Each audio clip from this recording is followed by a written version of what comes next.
오늘 이 말씀을 가지고 결정의 지혜라고 하는 제목으로 말씀을 나누고 기도하는 시간을 가지려고 합니다. 우리가 살아가다 보면 순간순간 선택과 결정을 해야 될 때가 있죠. 물론 익숙한 결정과 선택이 이루어지면 더할 나위가 없지만 때로는 어떤 문제 앞에 해야 될까 말아야 될까, 이런 문제는 어떻게 해야 될까 선택할 때 어려움이 있습니다. 특별히 또 어떤 어려움 순간이 있냐면 신앙적인 결정을 할 때, 세상적인 어떤 삶의 일반적인 원리들이 있지만 우리는 또 믿음을 가지고 살아가야 되기 때문에 믿음과 세상의 일반적인 원리들이 이제 충돌할 때 이렇게 하는 것이 하나님의 뜻일까, 또 저렇게 하는 것이 하나님의 뜻일까 좀 헷갈릴 때가 있습니다. 뭐 선하고 악한 것, 이게 분명히 분별이 되면 결정하기가 쉬운데 좀 희미한 그런 모습들이 있잖아요. 흐릿한. 자, 오늘 본문에는 성전세를 내는 그런 사건을 이제 예수님이 마주하고 있습니다. 24절에 보면 반세기를 받는 자들이, 반세기를 받는다는 것은요, 율법에 성전에 반세계를 드려야 된다. 천둥 치는 건 아니죠. 성전세를 이제 걷는 사람들입니다. 그런 사람들이 베드로에게 나와가지고 너의 선생은 왜 성전 세금을 내지 않냐? 그렇게 이제 따지는 거죠. 25절에 보면 예수님이 먼저 이르되, 먼저 일렀다는 것은 예수님이 다 들었다는 거예요. 알고 집에 들어가서 베드로에게 묻습니다. 내 생각은 어떠하냐? 내 생각은 어떠하냐? 이 말은 내가 성전 세금을 내야 되냐 말아야 되냐, 너의 생각은 어떠냐 한번 물어보는 거예요. 그러면서 세상 임금이 누구에게, 왕이, 요즘에는 왕도 뭐 세금을 다 내죠. 그런데 고대 사회는 왕이 나라의 주인이라는 의식을 가지고 있기 때문에 왕과 왕족은 세금을 안 내죠. 왜? 나라가 내 거니까. 대신에 왕의 통치를 받는 백성들, 국민들은 세금을 당연히 내야 되는 그런 상황이었습니다. 이런 걸 얘기하면서 베드로에게 묻는 거죠. 그러니까 상식적인 이야기입니다. 상식적인. 26절에 베드로가 타인에게 니이다, 왕자에게, 왕의 가족이 내는 것이 아니라 타인이라고 하는 것은 국민들이죠. 백성들이 내는 겁니다. 이건 상식적인 이야기예요. 자, 그리고 26절에 계속해서 예수님이 이제 이 얘기를 듣고 이렇게 얘기합니다. 그렇다면 아들들은 세를 면하리라. 왕자들은 세금을 안 내도 된다는 거예요. 이건 일반적인 그런 풍습이고 또 모습이었다는 거죠. 27절입니다. 중요한 것은 그러나예요. 그러나 우리가 그들은 누굽니까? 성전세를 걷는 사람들, 그들이 실족하지 않게 하기 위하여 내가 바다에 가서 낚시를 던져 먼저 오르는 고기를 가져 입을 열면 돈 한 세겔을 얻을 것이니 가져다가 나와 너를 위하여 주라, 그렇게 말씀하셨다는 거예요. 그래서 이 말씀을요, 낚시 좋아하는 분들이 많이 이용하는, 오늘 또 주의 말씀처럼 고기를 잡아서 나라를 위해서 뭐 이런 이야기를 하기도 하죠. 그런데 여기서 우리가 예수님이 일으키는 어떤 기적적인, 아니 어떻게 낚시를 했는데 고기를 잡아가지고 입을 여니까 거기에 한 세겔, 야, 정말 기적이다. 물론 예수님의 어떤 초자연적인 그런 기적의 역사도 있지만 이런 기적을 행하시는 예수님의 의도를 우리가 한번 살펴볼 필요가 있습니다. 지금 예수님은 할 필요가 없는 하나님의 아들로서 성전의 주인이시고 신앙의 주인이신 예수님이신데, 곧 하나님이신데, 사람들은 그걸 모르니까 성전세를 내야 되지 않냐, 그렇게 요구를 할 때 베드로와의 대화를 통해서 나는 세를 안 내도 된다, 그런 결론을 맺었습니다. 왜요? 내가 하나님이니까 그런데 예수님은 성전세를 내셨다는 것입니다. 다른 성경에 보면 가이사에게 세금을 내는 것이 가합니까? 부당합니까? 라고 물었을 때 예수님이 뭐라 그러셨습니까? 가이사의 것은 가이사에게, 하나님의 것은 하나님에게. 그래서 가이사에게도 세금을 내라, 그런 말씀을 하시고, 또 여기 오늘 본문에 보면 하나님을 위한 성전을, 물론 그 성전이 문제가 많은 성전이에요. 그 성전 세를 걷어가지고 사실 하나님이 씁니까? 바리새인들 대제사장들이 씁니까? 대제사장들, 이 독사의 자식들, 이렇게 여기는 그런 나쁜 사람들이 타락하기 위해서 쓰는 거예요. 야, 이 돈을 줘봤자 다 허튼 대로 쓰겠지, 그러니까 나는 내지 말아야지, 이렇게 말씀하실 수도 있어요. 그런데 예수님은 성전세를 냈다는 것입니다. 여기서 우리도 마찬가지입니다. 자, 어떤 분들은 뭐 헌금을 해야 되냐, 뭐 11절 드려야 되냐, 뭐 남전도 여전도 뭐 원래의 회비를 내야 되냐, 안 내야 되냐. 또 안 내겠다는 사람들은 야, 내봐야 이거 쓸데없는 거 또 쓸 텐데 뭐 이거 내서 뭐 하겠냐. 또 어떤 사람들은 그래도 뭐 우리가 내야지 뭐 여러 가지 그런 생각들이 있을 것입니다. 오늘 그런 선택과 결정에 하나님이 주신, 예수님 우리에게 보여주신 그런 지혜를 네 가지로 한번 요약을 하고 기도하려고 합니다. 첫 번째, 결정할 때는 제일 먼저 하나님과의 관계에서 결정을 해야 된다는 거예요. 예수님께서 이 얘기를 듣고, 성전세를 내라는 얘기를 듣고 제일 먼저 25절에 보면 세상 임금들을 비유하면서 결국은 자기가 누구라는 거예요. 26절에 하나님의 아들이라는 거예요. 아들. 그러면 세를 안 내도 된다는 거죠. 제일 먼저 예수님이 생각한 것은 하나님과 나와의 관계, 나의 신분을 이야기하는 거죠. 그래서 어떤 문제가 딱 부딪히면 이 문제가 신앙적으로, 영적으로, 성경 말씀에 하나님과의 관계에서 이것이 합당한 것인지 합당치 않는 것인지 그걸 먼저 생각을 하고 합당한 결정과 선택을 해야 된다는 거예요. 세상 사람들은 나에게 이익이 되냐 이익이 안 되냐, 나에게 도움이 되냐 도움이 안 되냐, 이걸 먼저 생각을 하죠. 그런데 우리는 하나님과의 관계에서 이것이 합당하냐 합당치 않냐 제일 먼저 생각해야 됩니다.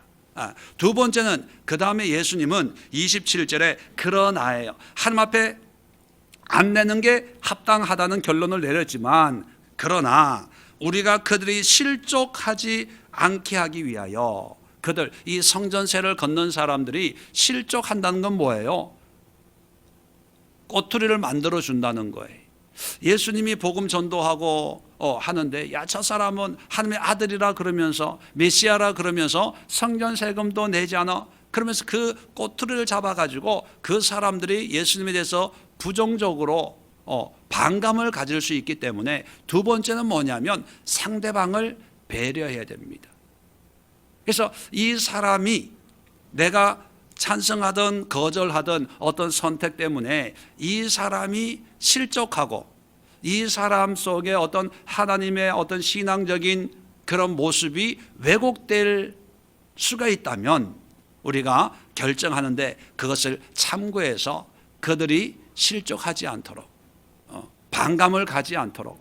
근데 조심해야 될 것은 하나님의 관계가 우선이지, 그 사람이 듣고 내가 이러면 기분 나빠하겠지 라고 하는 그런 단순한 그 사람의 어떤 생각이나 감정이나 이런 거에 매여가지고 어쩔 수 없이 하라는 게 아닙니다. 그 다음에 나와요. 네, 첫 번째는 하나님과의 관계를 생각하고, 그 다음에 상대방의 어떤 상대방을 배려하는 그런 관계를 생각을 하고, 그 다음에 세 번째가 뭐냐면 신앙적인 모범이 되는 결정을 해야 된다는 거죠. 누가 봤을 때 27절 끝에 보면 나와 너를 위하여 주라, 그렇게 얘기합니다. 이 세금을 걷는 사람들은 예수님이 왜 세금을 안 내냐, 예수님한테 세금을 거두려고 해요. 그런데 예수님은 베드로와 함께 두 사람의 그 성전세를 내주죠. 이건 뭡니까? 누구나 다 내야 된다는 거죠. 신앙의 모범. 만약에 예수님이 성전세를 안 냈다고 하면 어떻게 될까요? 그 제자들은 성전 세금을 계속 안 내게 될 거고, 그렇게 보면 유대 사회에서 왕따를 당하게 되고, 그러다 보면 예수님을 믿는 사람들에 대한 그런 인식이 이제 안 좋아지겠죠. 대신에 믿는 사람들은, 예수님을 따르는 사람들은 이제 우리는 예수님부터 성전세를 안 냈으니까 우리는 낼 필요가 없어. 아마 이렇게 그것이 전통이 되고 그것이 신앙의 어떤 모양과 모습이 되었을 것입니다. 그런데 기독교 역사를 보면, 사도행전을 보면요, 성전세는 아니지만 하나님 앞에 기꺼이 자원함으로 자기의 재산을 팔아서 하나님 앞에 자유롭게 드리는 그런 아름다운 그런 물질의 헌신의 모습이 나오는 거죠. 그게 뭐냐면, 비록 성전을 운영하는 그런 대제사장들은 합당하지 않지만 성전도 역시 하나님을 예배하는 곳이기 때문에 성전을 유지하고 관리하고 성전을 통해서 하나님을 예배하는 일은 계속돼야 된다는 그런 의미로 이 세금을 내는 거거든요. 이런 신앙의 모범이 예수님으로부터 이루어졌기 때문에 사도행전을 보면 부자들은 재산을 팔아가지고 이 사도가 이 돈을 잘 쓸까 못 쓸까 그렇게 생각하지 않고 그냥 하나님 앞에 헌신하고 드리고 이 물질이 가난한 사람들을 위해서 쓰여지는 것을 의심하지 않고 그렇게 물질적인 헌신을 했다는 거죠. 그렇게 보면 우리가 뭔가 결정을 할 때 이건 이 문제가 나만이 해당되는 게 아니고 나와 나를 지켜보고 나와 함께하는 그런 믿음의 사람들에게 영향을 끼치는 그런 일이구나 라고 생각을 해서 내가 모범을 보여야 되겠다, 이래야 된다는 거예요. 어떤 분들은 그런 생각을 합니다. 나는 못해, 나는 안 해. 본인은 안 해도 돼요. 그런 생각이 있으면, 그러면 그렇게 안 하는 모습을 다른 사람이 보면 그게 은혜가 되면 괜찮지만 저 사람 왜 저래? 그럴 수 있잖아요. 그러니까 내가 안 해도 되지만 다른 사람의 유익을 위해서, 또 신앙의 유익을 위해서는요, 안 해도 되지만 하기로 결정하는 것이, 그것이 결정의 지혜라는 거예요. 예수님은 분명히 나는 안 해도 된다고 얘기했어요. 그런데 해요. 혼자 하는 것이 아니라 베드로와 함께 하는 거예요. 신앙의 모범을 보여주는 거예요. 좀 도움이 될지는 모르지만 남전도회 원래회가 있어요. 그죠? 원래회 하면 회비를 걷는다고 그래요. 자, 그러면 담임 목사는 남전도 회원입니까? 아닙니까? 담임 목사는 남전도 회원이에요? 아니에요? 아니에요. 아니기 때문에 회비를 낼 필요가 있어요? 없어요? 네, 없어요. 그런데 저는 회비를 낼까요? 안 낼까요? 네, 안 내요. 단지 찬조해요. 회비라 그러면 또 좀 그럴까 봐 찬조로 회비를 내요. 회비 낸다고 생각 안 하고 그냥 찬조한다. 내가 돈이 많아서 쓸 데가 없어서 그럴까요? 사모 맛있는 거 사주고 싶어도요 형편이 안 돼가지고. 근데 왜냐하면 그렇게 함으로 해서 다른 사람들, 나를 인정받으려고 하는 게 아니라 어떤 신앙의 아름다운 그런 모범을 보여서, 목사가 설교할 때만 모범이 아니라 일상의 삶을 통해서도 이렇게 함께 동참하고 함께 협력하는 그런 모습을 보여주는 게 신앙의 모범에 합당하겠다, 그런 생각을 갖는 거예요. 그래서 올해부터 제가 이 설교하려고 지금 하는 게 아니라 처음부터 꾸준하게 그렇게 해요. 제가 왜 이 말씀을 드리냐 하면, 제가 뭐 잘났다는 거 오해하지 마세요. 뭐 몇만 원 내놓고 이렇게 뭐 공시사하냐, 그게 아니라 모든 범사에 헌금 생활도 물질 생활도 마찬가지예요.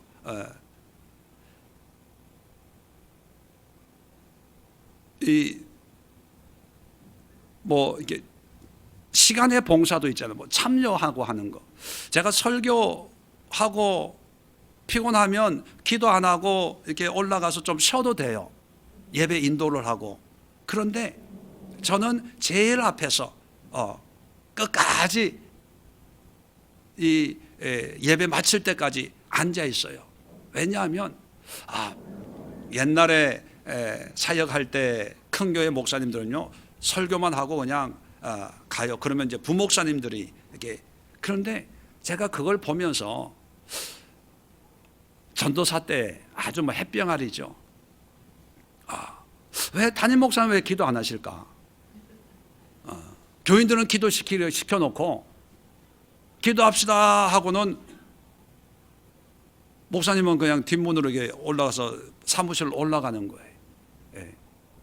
그냥 그때 가지고 있는 그런 생각이, 제가 담임 목회를 하면서도 그때 생각이 지금 또 있어가지고, 그래, 담임 목사가 교인들한테 기도만 시키는 것이 아니라 담임 목사가 제일 열심히, 제일 오래 교인들 다 떠날 때까지 그 자리를 지키고 있어야 되는 거 아니야? 그런 생각을 가지고 지금까지 10여 년 교회하면서요, 새벽 기도 때도 제가 제일 늦게까지 기도하고, 예배 때 제일 늦게, 그리고 예배 때 제일 앞에서 예배를 드린 거예요. 서울에서 사역할 때 보면, 오늘 금요 예배니까 예배 좀 길어도 되겠죠? 큰 교회 몇천 명 모이는 교회니까 부교육자들이 많잖아요. 그분들은요, 예배 드리면 다 뒤쪽에 앉아요. 뒤쪽에. 왜 뒤쪽에 앉냐 하면, 자기 교구 출석을 눈으로 이제 체크하려고, 그리고 예배를 도와주기 위해서 뭐 새 신자나. 그런데 그런 모습 충분히 이해가 되지만, 저는 제 개인적으로는 중직자들이, 집사님, 장로님, 권사님, 이런 분들이 제일 앞에 앉아서 더 뜨겁게, 더 간절하게, 더 열심히 신앙생활하고 예배드리는 그런 모습을 보여줘야 된다고 저는 생각합니다. 그래서 예배 때는 사모하고 제일 앞에 앉는 거예요. 그전에는 제가 안내도 하고 인사도 해야 되니까 그러지 못했는데, 이제 우리 조 목사님이 그 일을 제 대신에 해주니까 이제 조 목사님한테 맡기고 저는 제일 앞에서 앉아서 예배 준비하는 거예요. 왜냐하면 우리의 말과 행동이 다른 사람들에게 선한 그런 신앙의 모범을 보여줘야 되는데, 다들 어른이 된 것처럼 생각해. 나는 다 했으니까, 초신자니까 앞에 가고, 초신자니까 열심히 하고, 나는 이제 보는 거예요. 예수님께서도 안 할 수 있어요. 그런데 해요. 왜요? 베드로가 있잖아요. 그리고 성전 세를 달라고 하는 사람이 있잖아요. 안 줘도 되지만 그냥 같이 내주는 거예요. 자, 이 모습을 보고 베드로는 그 다음부터 성전 세를 냈을까요? 안 냈을까요? 네, 냈겠죠. 물론 그 돈 가지고 바리새인들은, 사두개인들, 뭐 대제사장들은 자기 배를 채웠을 거예요. 허랑방탕한 그런 용도로 썼겠죠. 그런데 이 성전세는, 베드로는 예수님이 하나님 아들이신 예수님도 하나님을 위해서 성전세를 냈다면 나도 내야지, 그런 마음을 가졌을 거라고 저는 생각합니다. 그리고 베드로를 통해서 베드로가 가르치는 그런 사람들도 성전과 교회에 아낌없는 그런 헌신을 사람을 보고 하는 것이 아니라 예수님이 행하셨던 그런 신앙의 모범을 보고 하나님께 헌신해야지 그런 고백으로 했지 않았을까 그렇게 생각합니다. 그래서 첫 번째는 제일 먼저 하나님과의 관계에서 선택을 하고, 두 번째는 상대방이 실족하지 않도록 상대방을 배려하는. 그래서 회장이 집사님 회비 내세요 그러면요, 그 얘기하는 회장을 배려해가지고 실족지 않게 하기 위해서 회비 내세요. 참 없으면 뭐 어쩔 수 없지만, 회장님, 남저 전도 회장님 제 잘한 거죠. 두 번째는요, 초신자들, 믿음이 약한 자들, 그런 분들에게 모범을 보일 수 있도록 신앙에 유익을 줄 수 있는 그런 결정을 하시고, 네 번째 마지막은요, 자, 예수님이 오늘 이런 역사를 일으킨 것은 이제 예수님의 어떤 그 공생의 사역을 복음 전파를 위하거든요. 하나님의 나라를 위해서, 그런 하나님께 영광을 돌리기 위해서 그런 살아가는 공생의 가운데 있는데, 예수님은 이 돈이 어떻게 쓰여지는가 크게 관심이 있는 게 아니고 어디에 관심이 있습니까? 하나님이 하신 말씀을 이루는 거에 관심이 있는 거죠. 이루는 거. 그렇다면 예수님이 성전세를 냈냐 안 냈냐 여기에 관심이 있기보다는 예수님이 하나님을 어떻게 섬겼을까, 어떻게 충성했을까, 어떻게 이 말씀을 이루었을까, 거기에 관심이 있는 거죠. 그렇게 보면 예수님의 목적은 하나님이에요. 하나님. 그렇다면 성전세를 내냐 안 내냐, 물론 예수님과 똑같은 상황이 우리에게 주어지는 건 아닐 겁니다. 왜냐하면 우리가 예수님은 아니니까. 그런데 목적이 분명하면 방법은 여러 가지가 있다는 거예요. 꼭 해야 돼, 또는 하면 안 돼, 이것이 아니라 우리는 뭔가 하나 이렇게 들어오면 극단적으로 생각해요. 해야 되고 안 해야 되고, 넌 했냐? 난 안 해, 이렇게 생각을 합니다. 그런데 하나님의 영광을 위해 사는 삶이라면 방법은 여러 가지. 지금은 못하더라도 다른 걸로도 할 수 있어요. 또 지금은 할 수 있지만 또 환경이 바뀌면 못할 수가 있습니다. 그래서 했냐 안 했냐보다 더 중요한 것이 목적이 뭐냐는 거예요. 목적이. 근데 보통 사람들은 오늘 성전세 돈 문제가 나왔기 때문에 회비든지 헌금이든지 뭐든지 돈이 결부가 되면 사람들의 목적은 뭐예요? 돈이 아깝냐 안 아깝냐, 내 돈을 쓰냐 안 쓰냐, 어떤 경제적인 관점 때문에 나는 못해, 안 해, 또는 사람 간의 관계 때문에 저 사람이 뭐 한다고 할 때 나 안 해, 난 빠질래, 뭐 이렇게 생각을 하는 거죠. 그 목적이 뭐냐면 어떤 인간, 사람의 감정이나 관계가 우선시 되기 때문이죠. 그런데 예수님의 의도는 뭐냐면 하나님의 영광을 위하고, 하나님의 뜻을 위하고, 교회를 위하고, 신앙을 위한다는 그런 목적이 분명하면 그 목적을 이루는데 지금 내가 형편이 안 되는 거예요. 그러면 안 할 수 있는 거예요.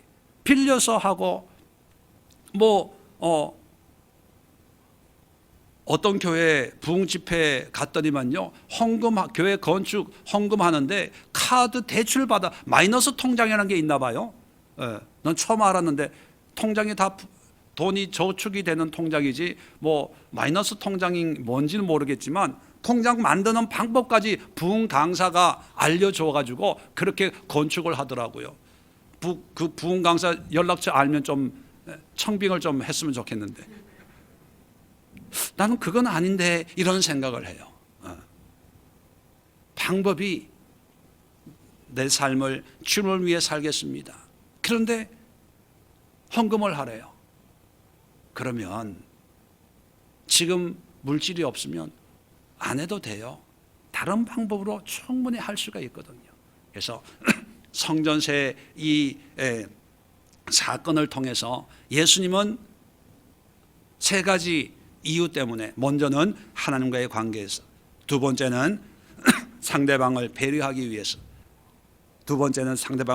위해서, 세 번째는 신앙의 모범을 보이기 위해서 성전세를 냈어요. 그것도 기적적인 그런 방법을 통해서. 그렇다면 우리도 꼭 성전세를 예수님이 내셨기 때문에 우리도 내야 된다, 그렇게 결정할 필요는 없다는 거예요. 왜냐하면 예수님이 하신 모든 이 선택은 하나님의 영광을 위해서, 하나님의 아들이시지만 하나님의 영광을 위해서, 또 신앙의 유익을 위해서 하셨다면 우리도 똑같은 목적으로 하나님의 영광을 위하고 또 신앙의 유익을 위해서 내가 하나님의 뜻을 위해서 살아가는데, 이런 일은 당연히 해야 되겠지만 나는 다른 방법으로 이렇게 살아가고 하나님의 뜻을 이루기 위해서 나는 이 방법이 아닌 다른 방법으로 하나님 앞에 헌신합니다, 이런 고백이 돼야지, 단순히 나는 가난해, 나는 없어, 난 못해, 그 사람이 달라고 하면 나는 못해, 이게 순전히 내 감정이나 내 중심적으로 판단해서는 안 된다는 것입니다. 이제 2020년 살아가면서 많은 결정과 선택을 해야 될 그 순간에 놓이게 될 겁니다. 그런 선택을 할 때 익숙한 어떤 경험으로 선택하지 말고 또 살아온 삶의 방식으로 결정하지 마시고 예수님이 우리에게 보여주신 이 선택의 모습을 참고해서 이 네 가지 원리 가운데 선택을 하시고 그 선택을 통해서 하나님께 영광이 되고 신앙의 유익이 되고 그 모습을 통해서 사람들에게 선한 영향을 끼칠 수 있는 그런 우리의 삶, 우리의 신앙, 우리의 결단이 될 수 있도록 함께 기도하시고 또 그런 은혜로 믿음으로 살아낼 수 있도록 하나님이 주시는 지혜를 구하시고 하나님의 은혜를 구하시고 또 오늘 말씀을 통해서 새로운 각오와 도전을 받는 그런 시간이 될 수 있기를 바랍니다. 우리 자리 정돈하시고 오늘 함께 기도할 때 하나님 지혜를 주옵소서, 믿음을 주옵소서, 하나님의 은혜를 주옵소서. 주여 한번 힘차게 외치고 합심해서 기도합니다.